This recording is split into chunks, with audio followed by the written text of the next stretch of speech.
Hello friends, welcome back to our channel mums daily. ഇന്ന് ഞാൻ വന്നിരിക്കുന്നത് ഒരു ഹെൽത്തി ആയിട്ടുള്ള ഒരു പുഡിംഗ് റെസിപ്പി ആയിട്ടാണ്. ഇന്ന് നമ്മൾ ഈ പുഡിംഗ് ഉണ്ടാക്കുന്നത് മണിക്കടല വെച്ചിട്ടാണ്, അല്ലെങ്കിൽ കറിക്കടല എന്നൊക്കെ പറയും. വളരെ ഈസിയാണ് ഉണ്ടാക്കാനായിട്ട്. നമ്മുടെ വീട്ടിലുള്ള കൊച്ചു കൊച്ചു കാര്യങ്ങൾ വെച്ചിട്ടാണ് ഇത് ഈ ഒരു പുഡിംഗ് ഉണ്ടാക്കാൻ പോകുന്നത്. അപ്പോൾ അതിനായിട്ട് ഞാനിവിടെ തലേ ദിവസം രാത്രി ഇതേപോലെ ഒരു കപ്പ് കടല, മണിക്കടല, കറിക്കടല, ഇപ്പം റേഷൻ കടയിൽ നിന്നൊക്കെ ധാരാളം കിട്ടുന്നുണ്ട് ഇതുപോലെ കടലകൾ. അപ്പോൾ ഈ ഒരു കടല നമുക്ക് ഒരു കപ്പ് വെള്ളത്തിലൊന്ന് കുതിർക്കാൻ വേണ്ടി ഇടണം. അപ്പോൾ ഞാൻ ഈ കടല ഒന്ന് നന്നായി കഴുകിയെടുത്ത് വെള്ളത്തിൽ ഇതുപോലെ ഇട്ടിട്ടുണ്ട്. നമുക്കിത് ഒരു രാത്രി മുഴുവനോ അല്ലെങ്കിൽ ഒരു 5-6 മണിക്കൂറെങ്കിലും ഇത് വെള്ളത്തിൽ കുതിർക്കാൻ വേണ്ടിയിട്ട് മാറ്റി വയ്ക്കാം. അപ്പോൾ ഞാനിവിടെ ഒരു രാത്രി മുഴുവൻ കുതിർക്കാൻ വേണ്ടിയിട്ട് മാറ്റി വെച്ചിട്ടുണ്ട്. അപ്പോൾ കടലയൊക്കെ നന്നായിട്ട് വീർത്തൊക്കെ വന്നിട്ടുണ്ട്, കുതിർന്നിട്ടുണ്ട്. ഇനി നമുക്കിത് മിക്സിയിലൊന്ന് അടിച്ചെടുക്കണം. ഞാനൊരു 5 വിസിലാണ് കേട്ടോ അടിക്കാൻ വിട്ടിട്ടുണ്ടായിരുന്നത്. അപ്പം നമ്മുടെ ഓരോ കുക്കറിനനുസരിച്ച് നിങ്ങൾക്കത് വേവിച്ചെടുക്കാം. അങ്ങനെ ഞാൻ ഈ ഒരു കടല വേവിച്ചെടുത്തിട്ടുണ്ട്. നന്നായിട്ട് വെന്തിട്ടുമുണ്ട്. അപ്പോൾ ഇതിലത്തെ വെള്ളമെല്ലാം നമുക്ക് മുഴുവൻ തന്നെ ഊറ്റിക്കളയണം. അപ്പോൾ അതിനായിട്ട് ഞാൻ അരിപ്പയിൽ അരിച്ചിട്ട് ഇങ്ങനെ വെച്ചേക്കുവാണ്. അപ്പോൾ ചൂടാറട്ടെ. അപ്പോൾ ചൂടൊക്കെ ആറി വന്നിട്ടുണ്ട്. ഇനി നമുക്ക് മിക്സിയുടെ ഒരു ജാർ എടുക്കുക. അതിനകത്തോട്ട് ഈ കടല നമുക്കെല്ലാം ഒന്ന് ഇട്ട് കൊടുക്കാം, മിക്സിയുടെ വലിപ്പം അനുസരിച്ച് കേട്ടോ. അപ്പോൾ ഞാനിപ്പോൾ എടുത്തിരിക്കുന്ന കടല ഈ ഒരു മിക്സിക്കകത്ത് കൊള്ളുന്നതാണ്. അപ്പോൾ ഞാൻ എല്ലാ കടലും ഇതിനകത്തോട്ട് ഇട്ടിട്ടുണ്ട്. ഇനി നമുക്ക് ഇത് ഒന്ന് തനിച്ച് അരച്ച് എടുക്കുന്നതിനേക്കാളും കുറച്ചും കൂടെ നല്ലത് കുറച്ച് പാല് ചേർത്തിട്ട് അരച്ചെടുക്കുന്നതാണ്. അപ്പോൾ നമുക്ക് നന്നായിട്ട് തന്നെ അരഞ്ഞു കിട്ടും. അപ്പോൾ അതിനായിട്ട് ഞാൻ മൊത്തം 1 കപ്പ് പാലെടുത്തിട്ടുണ്ട്, 1 ഗ്ലാസ് പാലെടുത്തിട്ടുണ്ട്. അതിൽ നിന്ന് വളരെ കുറച്ച് പാൽ ഇതിനകത്തോട്ട് ഒഴിച്ച് നമുക്ക് ഇതേപോലെ ഒന്ന് നല്ല പേസ്റ്റായിട്ട് അരച്ചെടുത്ത് വരണം. അപ്പോൾ കടല തന്നെ അരച്ചെടുക്കുമ്പോൾ നമുക്ക് ശരിക്കും വരത്തില്ല. അപ്പോൾ അതുകൊണ്ടാണ് നമ്മൾ ഇച്ചിരി പാല് ചേർത്ത് അരച്ചിട്ടുള്ളത്. ഇനി ഇതിനകത്തോട്ട് നമുക്ക് കൊക്കോ പൗഡർ ചേർത്ത് കൊടുക്കാം. ഞാനിവിടെ 2 ടേബിൾ സ്പൂൺ കൊക്കോ പൗഡർ ചേർത്ത് കൊടുക്കുന്നുണ്ട്. അതുപോലെ തന്നെ വാനില എസൻസ് 1/2 ടീസ്പൂൺ മുതൽ 1 ടീസ്പൂൺ വരെ ചേർത്ത് കൊടുക്കാം. കൊക്കോ പൗഡർ ഈ 2 എന്നുള്ളത് 3 ടേബിൾ സ്പൂൺ ആയാലൊന്നും കുഴപ്പമൊന്നുമില്ല കേട്ടോ. പിന്നെ ഇച്ചിരി പാലും കൂടെ ഞാൻ ഒഴിച്ചു കൊടുത്തിട്ടുണ്ട്. ഇനി മധുരത്തിന് ആവശ്യമുള്ള പഞ്ചസാര ഞാനിവിടെ ഒരു 1/4 കപ്പ് പഞ്ചസാര ചേർക്കുന്നുണ്ട്. നിങ്ങൾക്ക് ഇത്രയും പഞ്ചസാര വേണ്ട എന്നുണ്ടെങ്കിൽ, അല്ലെങ്കിൽ കൂടുതൽ വേണം എന്നുണ്ടെങ്കിൽ അതനുസരിച്ച് കൂട്ടും കുറയ്ക്കുകയൊക്കെ ചെയ്യാം കേട്ടോ. അപ്പോൾ ഇനി നമുക്ക് ഇതിനകത്തോട്ട് ഒരു കാര്യം കൂടെ ചേർക്കണം. ഇത് ഓപ്ഷണലാണ്. നിങ്ങളുടെ വീട്ടിൽ കണ്ടൻസ്ഡ് മിൽക്ക് ഉണ്ടെങ്കിൽ 1 ടേബിൾ സ്പൂൺ കണ്ടൻസ്ഡ് മിൽക്ക് ചേർക്കാം. ഇനി അതല്ല 1 ടേബിൾ സ്പൂൺ പാൽപ്പൊടി ആണെന്നുണ്ടെങ്കിൽ പാൽപ്പൊടി ചേർക്കാം. ഇനി ഇത് രണ്ടും ഇല്ല എന്നുണ്ടെങ്കിൽ കുഴപ്പമൊന്നുമില്ല, ഈ കൊക്കോ പൗഡർ തന്നെ മതിയാവും. ഈ ഒട്ടും നമുക്ക് കടലയുടെ ടേസ്റ്റ് ഒന്നും തോന്നത്തില്ല. ഇനി നമുക്കിത് മിക്സിയിൽ ഒന്ന് ഈ ഒരു രീതിയിൽ നന്നായിട്ട് പേസ്റ്റ് പോലെ ഒന്ന്, പേസ്റ്റ് അല്ല വളരെ ഫൈനായിട്ടൊന്ന് അരച്ചെടുത്ത് വരണം. പക്ഷെ അരച്ചെടുത്ത് വന്നത് നമുക്കൊരു ബൗളിനകത്തോട്ടൊന്ന് അരിച്ചൊഴിക്കണം. ഈ കടലയ്ക്കകത്ത് നമുക്കറിയാം നമ്മൾ തൊലി കളയാതെയാണ് കടല അടിച്ചിട്ടുള്ളത്. അപ്പോൾ ഈ കടലയുടെ തൊലി നമുക്ക് പുഡിങ്ങിൽ കടിക്കാൻ കിട്ടുമ്പം അതൊരു സുഖം വരത്തില്ല. അപ്പോൾ അതുകൊണ്ട് നമുക്ക് നന്നായിട്ട് തന്നെ ഒന്ന് അരിച്ചെടുക്കണം. ഒരു പാടുമില്ല കേട്ടോ അരിച്ചെടുക്കാനായിട്ട്. ഞാനിപ്പോൾ ഇവിടെ അരിച്ചെടുക്കുമ്പോൾ നിങ്ങൾക്ക് കാണാം ഇതിൻ്റെ ഒരു മട്ട് എന്ന് പറയുന്നത് വളരെ കുറച്ച് മാത്രമേ എനിക്ക് കിട്ടിയിട്ടുണ്ടായിരുന്നുള്ളൂ.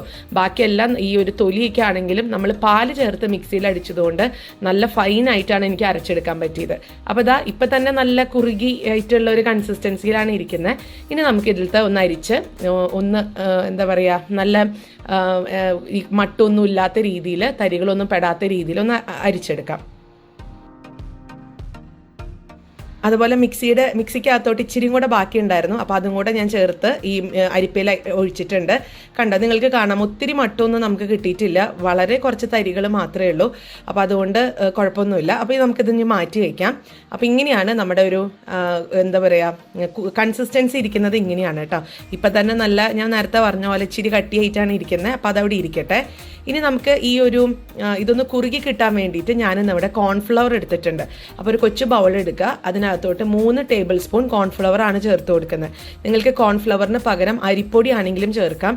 നമുക്കിതൊന്ന് ഒരു തിക്കായിട്ട് വരണം, ഒന്ന് പാത്രത്തിൽ നിന്നൊക്കെ വിട്ട് വരുന്ന ഒരു കൺസിസ്റ്റൻസി വേണം. അതിന് വേണ്ടിയിട്ടാണ് നമ്മൾ ഈ കോൺഫ്ലവർ ചേർത്ത് കൊടുക്കുന്നത്. അപ്പോൾ കോൺഫ്ലവർ 3 ടേബിൾ സ്പൂൺ ചേർത്തിട്ടുണ്ട്. ഇനി ഇതിനകത്തോട്ട് നമുക്ക് കുറച്ച് പാല്, ഒരു 1/4 കപ്പിന് താഴെ നിൽക്കുന്ന അളവിലുള്ള പാല്.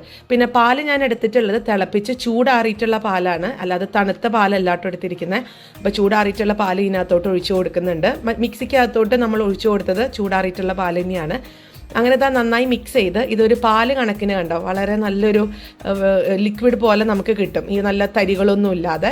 അപ്പോൾ അത് നമ്മൾ നേരത്തെ അരിച്ച് വെച്ചിരിക്കുന്ന ആ ഒരു കടലയുടെ മിക്സിനകത്തോട്ട് ചേർത്ത് കൊടുക്കാം. എന്നിട്ടൊന്ന് നന്നായിട്ട് തന്നെ മിക്സ് ചെയ്തെടുക്കാം. ഇനി ഈ ഒരു സമയത്ത് നിങ്ങളൊന്ന് ടേസ്റ്റ് ചെയ്ത് നോക്കുക. മധുരം കുറവാണെങ്കിലോ കൂടുതലാണെങ്കിലോ അല്ലെങ്കിൽ ഇച്ചിരി കൂടെ കൊക്കോ പൗഡർ ആവശ്യമുണ്ടെന്ന് തോന്നുവാണെങ്കിൽ ഇച്ചിരി കൊക്കോ പൗഡർ ഇതിനകത്ത് ചേർത്ത് കൊടുത്ത് ഒന്ന് മിക്സ് ചെയ്തെടുക്കാം. അതൊക്കെ നമ്മുടെ ഓരോരുത്തരുടെ ഇഷ്ടമാണ് കേട്ടോ. അപ്പോൾ നിങ്ങൾ നോക്കുക. ഞാൻ നോക്കിയപ്പോൾ എല്ലാം കറക്റ്റായിട്ട് വന്നിട്ടുണ്ടായിരുന്നു. ഇനി നമുക്ക് പുഡിംഗ് തയ്യാറാക്കാൻ നോക്കാം. അപ്പോൾ അതിനായിട്ട് ഞാനൊരു പാൻ വെച്ചിട്ടുണ്ട്. പക്ഷെ ഞാൻ ഫ്ലെയിം ഓൺ ചെയ്തിട്ടില്ല കേട്ടോ. പാൻ ജസ്റ്റ് വെച്ചിട്ടേ ഉള്ളൂ. എന്നിട്ട് അതിനകത്തോട്ട് നമ്മുടെ കടലയുടെ മിക്സ് ഒന്ന് ഒഴിച്ചു കൊടുക്കുക. ഇനിയാണ് ഞാൻ ഫ്ലെയിം ഓൺ ചെയ്തത്. ഫ്ലെയിം ആദ്യം ഞാൻ ഏറ്റവും ലോയിലാണ് ഇട്ടിട്ടുള്ളത്. ഇനി ഇത് നന്നായിട്ടൊന്ന് ഇളക്കി ഇതൊന്ന് കുറുകി വരാൻ തുടങ്ങും. ഈ കോൺഫ്ലവർ ചേർത്തത് കൊണ്ട് പെട്ടെന്ന് തന്നെ കുറുകി വരും. അപ്പോൾ അതുകൊണ്ട് കൈവിടാതെ തന്നെ ഇളക്കുക. ഞാൻ 1 മിനിറ്റോളമാണ് ലോ ഫ്ലെയിമിൽ വെച്ചിട്ടുണ്ടായിരുന്നത്. അത് കഴിഞ്ഞ് പതുക്കെ ഞാൻ മീഡിയം ഫ്ലെയിമിലോട്ട് മാറ്റിയിട്ടുണ്ട്. കാരണം നമ്മളിത് അടുത്ത് തന്നെ നിൽക്കുന്നുണ്ട്, അതുകൊണ്ട് കൈവിടാതെ ഇളക്കാൻ പറ്റുന്നുണ്ട് എന്നുള്ളത് കൊണ്ടാണ് മീഡിയത്തിലോട്ട് മാറ്റിയത്. ഇനി നിങ്ങൾ ഇടയ്ക്ക് മാറി പോവുകയാണെന്നുണ്ടെങ്കിൽ അത് ലോ ഫ്ലെയിമിൽ തന്നെ ഇട്ട് ഇളക്കിയാൽ മതി. അപ്പോൾ ഇതാ ഇങ്ങനെ ഒരു 2 മിനിറ്റ് 3 മിനിറ്റ് ഒക്കെ ആയപ്പോഴത്തേക്കും കണ്ടോ ഇതിങ്ങനെ കുറുകി വരാൻ തുടങ്ങിയിട്ടുണ്ട്. പക്ഷേ ഇതല്ല കറക്റ്റ് കൺസിസ്റ്റൻസി. ഇച്ചിരിയും കൂടെ ഒന്നും കുറുകാനുണ്ട്. ഇതാ നമ്മുടെ ഈ ഒരു കണ്ടോ ഇത് പാത്രത്തിൽ നിന്നൊക്കെ ഇങ്ങനെ ഇച്ചിരി വിട്ട് വരാനുള്ള ഒരു സ്റ്റേജ് എത്തിയിട്ടുണ്ട്. നല്ല കുറുകി വന്നിട്ടുണ്ട്. അപ്പോൾ ഈ ഒരു സമയത്ത് നമുക്ക് ഫ്ലെയിം ഓഫ് ചെയ്യാം. ഞാൻ ഫ്ലെയിം ഓഫ് ചെയ്തിട്ടുണ്ട്. ഇനി ഇത് ചൂടോടെ കൂടെ തന്നെയാണ് നമ്മൾ പുഡിങ്ങിൻ്റെ ട്രേയിലോട്ടോ അല്ലെങ്കിൽ ബൗളിനകത്തോട്ടോ മാറ്റാൻ പോകുന്നത്. അപ്പം ഞാൻ ഇന്നിവിടെ ഇതുപോലത്തെ 2 പാത്രം എടുത്തിട്ടുണ്ട്. അപ്പം നിങ്ങൾ ഏത് പാത്രമാണ് എടുക്കുന്നത് അതിനകത്തോട്ട് കുറച്ച് നെയ്യോ ബട്ടറോ എണ്ണയോ ഒന്ന് തടവി കൊടുക്കുക. വെളിച്ചെണ്ണ ഒഴിച്ചേക്കരുത് കേട്ടോ. ഒന്നില്ലെങ്കിൽ വെജിറ്റബിൾ ഓയിലോ സൺഫ്ലവർ ഓയിലോ ഈ മണമൊന്നും ഇല്ലാത്ത ഓയിൽ വേണം നമുക്ക് ഒഴിക്കാൻ വേണ്ടിയിട്ട്. എന്നിട്ട് ഇതൊന്ന് തടവി കൊടുക്കുക. അപ്പോൾ പാത്രത്തിൽ നിന്ന് പെട്ടെന്നൊന്ന് ഡീമോൾഡ് ചെയ്ത് കിട്ടാൻ വേണ്ടിയിട്ടാണ് ഇങ്ങനെ ചെയ്യുന്നത്. ഇനി നമുക്ക് ചൂടോട് കൂടെ തന്നെ ആ ഒരു പുഡിംഗ് ഈ ഒരു പാത്രത്തിലോട്ട് ഒഴിച്ചു കൊടുക്കുകയാണ് ചെയ്യുന്നത്. അങ്ങനെ ഈ 2 പാത്രത്തിലും ആക്കിയിട്ടുണ്ട്. ഇനി ഇത് ചൂടാറി കഴിഞ്ഞതിന് ശേഷം നമുക്ക് ഫ്രിഡ്ജിനകത്ത് ഒരു 1 മണിക്കൂറെങ്കിലും മിനിമം വെച്ച് കഴിഞ്ഞാൽ നമുക്ക് നല്ല രീതിയിൽ ഇത് ഡീമോൾഡ് ചെയ്തെടുക്കാൻ പറ്റും. അപ്പോൾ ഞാൻ ഇച്ചിരി ബാക്കി വന്നതും കൂടെ ഇതുപോലത്തെ ഒരു ഗ്ലാസ് ബൗളിനകത്തോട്ട് മാറ്റി വെച്ചിട്ടുണ്ട്. അങ്ങനെ ഞാനിത് ചൂടാറി കഴിയുമ്പം ഇതിപ്പോൾ ചൂടാറിയിട്ടുണ്ട് കേട്ടോ. ഇനിയിപ്പോൾ ഞാനത് ഫ്രിഡ്ജിനകത്താണ് വെക്കുന്നത്, ഫ്രീസറല്ല. ഫ്രിഡ്ജിനകത്ത് നമുക്ക് 1 മണിക്കൂറൊന്ന് വെച്ച് നോക്കാം. അപ്പോൾ അതവിടെ 1 മണിക്കൂർ കഴിഞ്ഞിട്ടുണ്ട്. അപ്പോൾ ഞാനിതൊരു പാത്രത്തിലോട്ട് ഒന്ന് മറിച്ചിട്ട് കാണിക്കാം. വളരെ ഈസി ആയിട്ട് പെട്ടെന്ന് തന്നെ നമ്മുടെ ഒരു ബൗളിനകത്ത് നിന്ന് വിട്ടു പോന്നിട്ടുണ്ട്. പ്രത്യേകിച്ച് നമ്മുടെ ഒരു ചില്ല് ഗ്ലാസിൻ്റെ ബൗളായതുകൊണ്ടാണെന്ന് തോന്നുന്നു ഇച്ചിരി കൂടെ ഈസി ആയിട്ട് തന്നെ വിട്ടു പോന്നിട്ടുണ്ട്.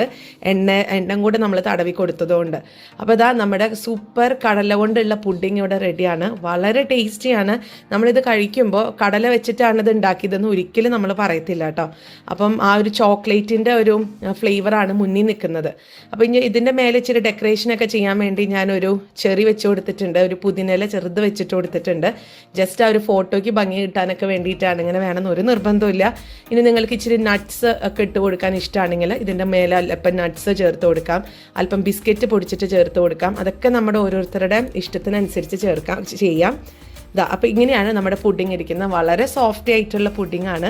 എല്ലാവരും ഒരു തവണയെങ്കിലും ട്രൈ ചെയ്ത് നോക്കണം കേട്ടോ. നമ്മൾ എപ്പോഴും ഇപ്പോൾ ഈ ക്രീം വെച്ചിട്ടോ അങ്ങനത്തെ അല്ലെങ്കിൽ ഒരു എന്താ പറയുക വളരെ ഫാറ്റി ആയിട്ടുള്ള ഒരു പുഡിങ്ങിനേക്കാളും എന്തുകൊണ്ട് നമുക്ക് കുഞ്ഞുങ്ങൾക്കൊക്കെ കൊടുക്കാൻ പറ്റുന്ന ഒരു പുഡിങ്ങാണ്.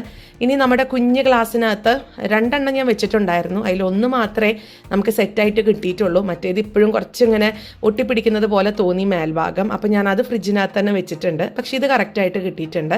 ഇതാ കണ്ടില്ലേ, ഇത് ഈസി ആയിട്ട് നമ്മുടെ പാത്രത്തിൻ്റെ ആ ഷേപ്പിലൊക്കെ വന്നിട്ടുണ്ട്. ഇനി ഇതിൻ്റെ മേലും ഞാൻ ഈ പറഞ്ഞ പോലെ ഒരു ചെറിയും അതുപോലെ പുതിനയിലൊക്കെ വെച്ചിട്ട് ഡെക്കറേറ്റ് ചെയ്യുവാണ്. അപ്പോൾ എല്ലാവരും തീർച്ചയായിട്ടും ട്രൈ ചെയ്ത് നോക്കുക. തീർച്ചയായിട്ടും നിങ്ങൾക്ക് ഇഷ്ടപ്പെട്ട് കഴിഞ്ഞാൽ ലൈക്ക് ചെയ്യാനും ഷെയർ ചെയ്യാനും കമൻറ്റ് ചെയ്യാനൊന്നും മറക്കരുത്. അതുപോലെ നമ്മുടെ ഈ ചാനൽ ആദ്യമായിട്ടാണ് നിങ്ങൾ കാണുന്നതെങ്കിൽ സബ്സ്ക്രൈബ് ചെയ്യാനും മറക്കരുത്. അപ്പോൾ അടുത്തൊരു വീഡിയോ ആയിട്ട് നമുക്ക് ഉടനെ കാണാം. അൻറ്റിൽ ദെൻ ബൈ.